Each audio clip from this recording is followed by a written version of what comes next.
Kaya mong putulin ang carrot sa pamamagitan ng pagkagat, aakalain mo na kaya mo rin putulin ang daliri mo dito.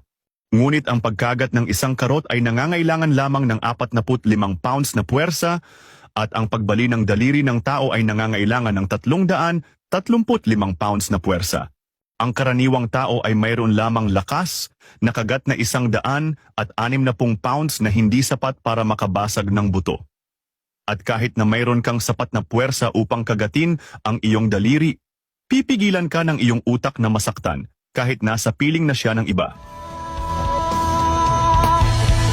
Kung saan na kita hinahanap, pinanawalan ng ganang nadana, pumiling nakatingala sa bituin, piniling na sana bumalik ka.